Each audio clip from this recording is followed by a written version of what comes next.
Talk to us a little bit about the Biden administration's plan to take care of more hospital needs given rising cases of COVID, the flu, and RSV, this triple-demic, as it's called.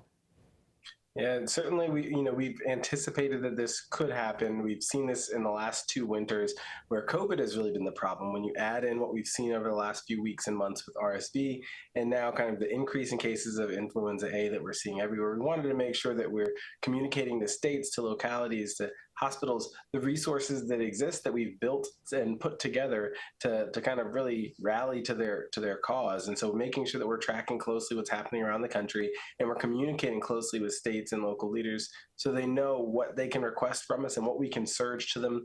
We're really making sure that we've got our strategic national stockpile ready to deploy additional resources and tools to hospitals and other clinical spaces. So really applying the lessons learned from the last 2 years of the pandemic to make sure that we're ready for this moment if we do see a real increase in cases, which we're starting to see that uptick. And one new part of the preparedness here, the federal government is giving out free COVID tests again, 4 tests per household. Well, what went into the decision behind this?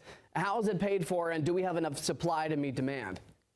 Yeah, I guess it's one of those what was old is new again. We rolled out covidtests.gov in January of 2022. We had that program running really all the way through September, distributed millions of, or really tests to millions of households, and so really made a huge difference for a lot of individuals.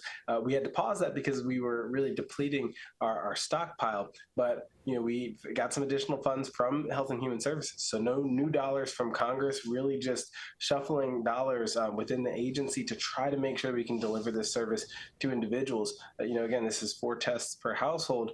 We think it can help stem the tide, make tests more accessible to folks at a time where we think they're going to be of greatest use. So when you anticipate an increase in cases, it's really useful to just have a test at home within arm's reach where you can figure out if you've got COVID and make decisions from there. And so that's really what went into it. We do think that it can help. We've seen that before. It's not indefinite. We know that we can only run this program but for so long before, again, we deplete that stockpile. But it was really important that we made that available to the American people this winter. It would be important to test before congregating this holiday season. Moving on, we hear a lot about protection, notably how vaccines prevent serious COVID complications. But with rising cases this winter, would you personally suggest businesses, places of worship to consider mask requirements for people who come indoors?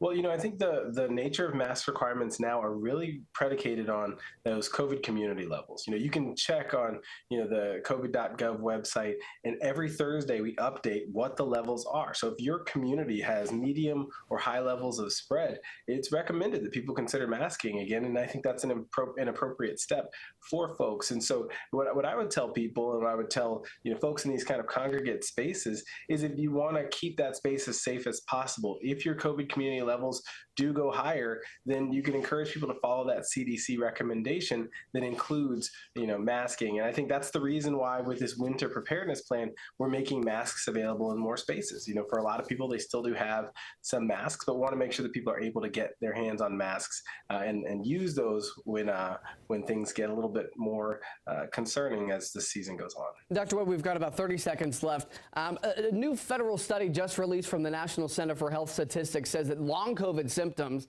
have contributed to the deaths of over 3,500 people. Now, it is 0.3% of all U.S. COVID deaths. Are there treatments to prevent long COVID and to cut back on the impact that people have from their symptoms? Well, I would say the best treatment to prevent long COVID is to not get COVID. And I think the best ways to do that is to be vaccinated, to wear masks when levels are higher. Those are things that are critical. We do have some indication that maybe treatments may be helpful. But again, we're still learning more every day about long COVID, and we want to get that science out to people as quickly as possible. Thank you, Dr. Cameron Webb, a senior advisor with the White House COVID-19 Response Task Force.